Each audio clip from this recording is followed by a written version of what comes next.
baby bottles, a crib, and toys. It is a house frozen in time. This father's 2 girls are gone. What's it like to go to sleep in this house? It's lonely.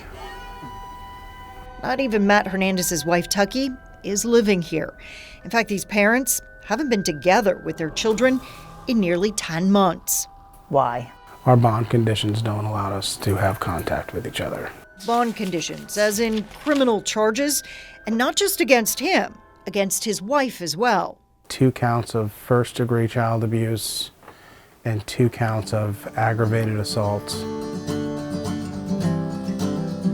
That's why even though his 4-year-old daughter Aria loves to spin and twirl as he plays guitar, the dance floor today is empty.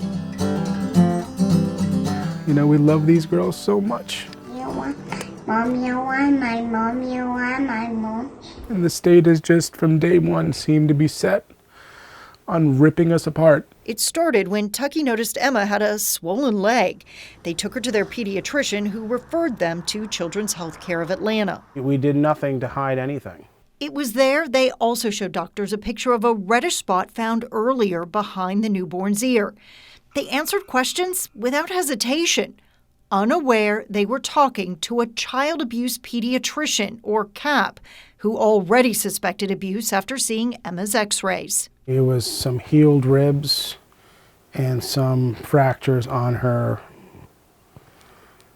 femur and tibia. Fractures that, to the CAP, could only mean abuse. A parent who has abused their child isn't likely to admit it. But what's interesting is that Emma's injuries didn't magically stop when her parents lost custody. First, she went to live with her aunt and uncle. About 5 weeks in, we woke her up one morning and she had the strange bruising, discoloration on her feet and one of her ankles. DFACS accused them of letting the mother, Tuckey, sneak over to again abuse the baby.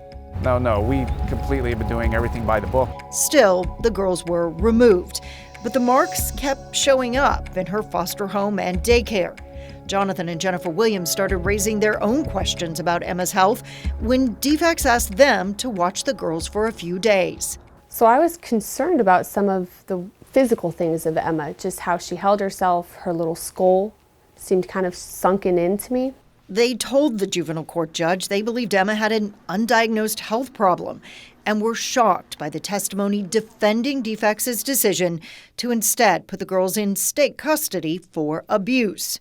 I saw nothing presented as evidence that indicated this family had hurt their child at all. They were treating this family like they were criminals.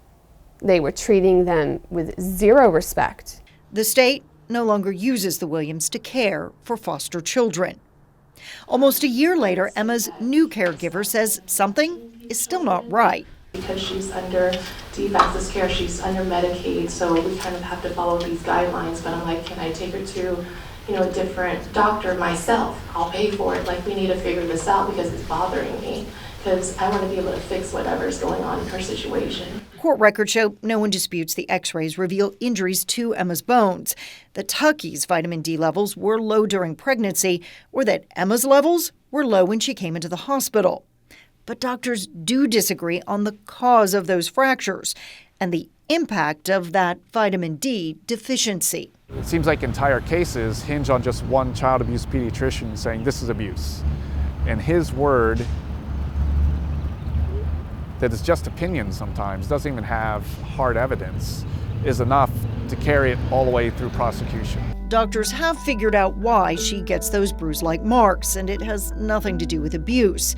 Emma's parents want genetic testing to rule out any other illnesses that could have weakened her bones. You offered to pay for it.